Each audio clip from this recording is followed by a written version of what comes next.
Okay, we're going to longer lectures now. Donor harvesting. So what do I give patients? I do it under IV sedation. So I give them a little pre-op oral sedation. I do intravenous sedation. I have a Joint Commission accredited surgical facility. If you don't have that, oral sedation is fine alone. And then I give them a little bit more for the afternoon during placement. Sorry, did you take a photo? Did you get it? Someone was taking a photo. Did I go too fast? Yeah? No? Okay. And then I noticed in St. Louis, thing people always ask me is time flow. So what I added to the second edition was a time flow of the day. It's much more detailed than this.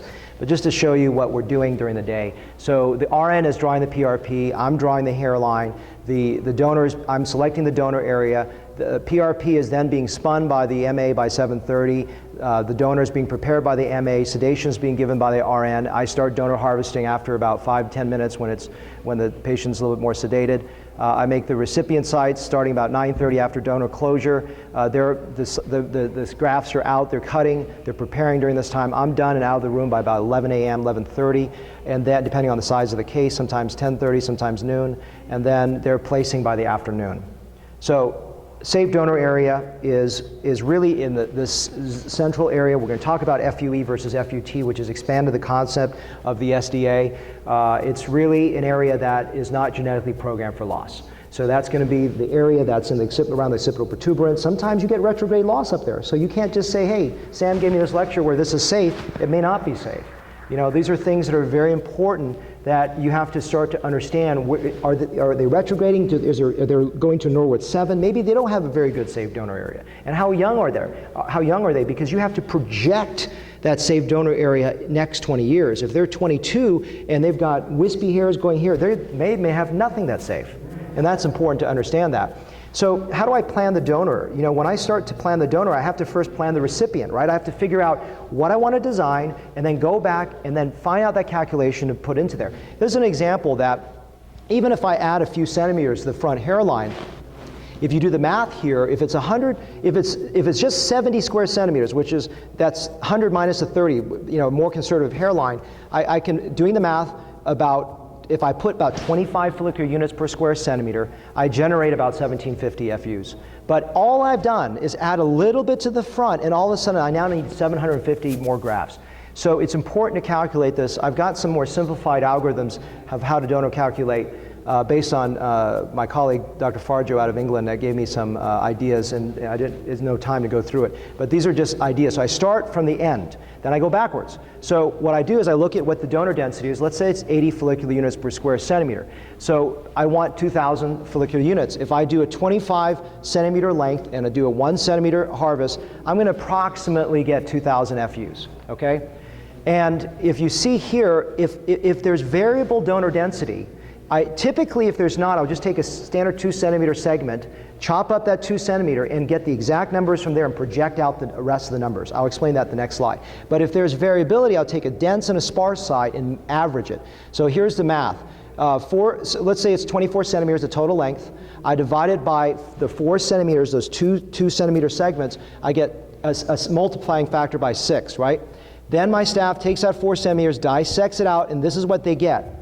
They multiply all those numbers out, and I get the projected number that I should design my work into. Does that make sense? Now, at the end, I'm somewhat off sometimes. I've got to make some adjustments. That way, I can project the number that I need, and I design into that. And you say, well, how do you design into that? That's the next talk.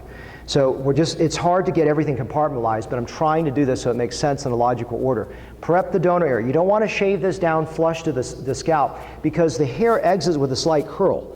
And that hair curl needs to be respected when you place. So when you place, the hair curl's got to go forward. You put it this way, it's a problem. So if you shave it all the way flat, if you actually, I did shave it down, don't worry, the epidermal cap, you'll still go at an oblique angle. That's what FUE looks like when you almost have any hair coming out. You can look at the epidermal cap to make sure the orientation of the graft is right. But that's important too, so leave a few millimeters during the harvest. Lidocaine ring block, a couple pearls here. If the person's under IV sedation, just put the block in. I do 10 cc's lidocaine in the back and 10 cc's in the front, 1 to 100,000. If they're under oral sedation, which is most likely your case, a trick that works really well is I put little dots 2 centimeters apart. I use a 30 gauge needle with a 2 cc's of plain buffered lidocaine. and 2 cc's with epi, and then I take a little Blaine Labs vibrating device, and I just go and hit these little points all the way across, and then I bridge them with a 27 gauge. That makes it much more comfortable, and I also vibrate throughout the entire procedure. I do that for FUE. Then posterior ring, I do the posterior ring block, put the lidocaine in, 10 cc's. I put 10 cc's in the front, subcutaneous, very simple. And then this is the 2 points that I want to deliver right now are the ideas of tumescence and transection. Because what I can tell you, if you look at hair transplant as just cut it and leave, you're going to have horrible results. You're going to have horrible donor scars, you're going to have transected grafts that your staff can't cut, and you're going to have a depleted number of hairs to be put into your scalp. Besides that, no problem. So how do you fix this? Tumescence and transection management. Tumescence means, think about this. At low tide, the ship scrapes all the corals, right? At high tide, the ship doesn't scrape the corals. What does that mean? It means the ship is your blade, the coral is nerve and blood supply. Okay, so tumesce with fluid. That's so important to do this. So my old method was just using a control syringe and just filling it up subcutaneously with a 21 gauge needle. I no financial affiliation. Just assume I'm not going to have any financial affiliation, but because I don't have any. But I do use this one. I love this by Cole Instruments. It just lets me keep on pumping and pumping and pumping it. And it's a 3 cc syringe, and I just fill everything. I fill the whole area till it tumesces. Then I come back and reinforce with a 25 gauge. So I use a 21 gauge needle to fill the whole area, then a 25 gauge needle to really get those lines of where I'm going to harvest and really tense it up till it's flat, white, and everything before I start. Takes about between 100 to 200 cc's of fluid to get that done. Then this is just showing you that the gun being injected, nothing fancy there. There are many ways to harvest. There's a single blade, so you're just going to harvest with a single blade, okay? There is a double blade where one is set to score. You're only scoring the bottom, okay? And then I'll explain the pros and cons of each. This is showing you that double blade where one is scoring and one is actually, that's a scoring blade. And then there's double blade, double scoring, where I'm just scoring both, and then I'm coming back and harvesting. And then there's just a double blade or multi-blade, okay? And that's showing this. So what are the pros and cons? The double blade is very difficult to use, and there's a high transection rate if you're not good with it, and if you have a wide strip, you're going to transect. I don't do as much of this because I think there's still a little bit of risk of it. The single blade is great because there's less transection, it takes more time, but I don't like it because there's variability in the donor. It's so hard to get exact calculations when even your blade goes off by a millimeter or two. I want an exact estimated calculation, so when I have a projected amount that I do and then I get a final, usually I'm not that far off on my numbers. And so what I usually typically do is I do a double score, okay, or a single score with a blade, and I come back and open the second one. Does that make sense? So I have a uniform width and minimal transection. So let's talk about transection control. Is this let me see, maybe that's a video. See, can you hit play? That may be a video. I can't remember if this is a video. Yeah, it is. So all I'm showing you is, what you're seeing here, I'm going very slowly. And transection is you should have minimal bleeding, minimal transection. And I'm going to have a schematic of how to understand minimizing transection in just a minute. But I just want you to see in real time how slowly I'm going with my harvest. This is not a whoosh, okay? It is a slow burn. I'm checking, not too deep. Am I transecting? Is there a vessel coming up? What am I doing? I'm going very, very slowly. I'm having retraction to make sure it harvests well. This is the slide that's very important. I don't use these multi-blades anymore, but it gives the point across. When I see the top of the follicle, that's the top portion of the shaft being transected, it's on the high portion, I'm going to lower my angle. When I see the bulb, it's on the lower portion, I'm going to raise my angle. So I'm making these constant adjustments so that I minimize transection. And if you go very fast, you can't harvest well. Here's the reason why. Because it's not the same. This sometimes is variable every 3 centimeters. There's variability. It changes all throughout the landscape of the backside. So I go very slowly with this, and it's sometimes different for the lower to the upper, especially if I'm harvesting a wide strip, 1.3 centimeters, whatever. There's so much difference that I have to go very, very slowly with this. So minimizing transection is so important for what reasons? Number one, you don't have wasted hair. Number two, you don't have an ugly donor closure. People think bad scarring is due to the fact that you just did a bad closure. No, it's the bad harvest. It's 80% bad harvest that causes a bad scar, and sometimes it's bad luck or too much tension. But you know, any of you guys can sew the back, but I'm going to give you some pearls in a moment to further do that better. But it's transection, and your staff is going to hate you. If you've got an 80% transection rate, you're going to have not only wasted grafts, it takes forever to dissect it. You don't have a clean strip, it takes forever to dissect. This is what you should see, almost no bleeding. I pull out my cautery once a year, and when I cauterize, I may hit one area just for 2 seconds. Minimal bleeding, depth control, minimal transection, close up just showing minimal transection. And then at the end, I just finish the ends, and I do the 2 centimeter segment to start. I get that 2 centimeter segment out of my hands into my staff so they can start projecting numbers before I remove all the other segments. Then I segment the rest of it, so I have these little blocks I send off. I'm going to tell you what storage media and everything in a separate lecture on regenerative medicine, so just hold off on that.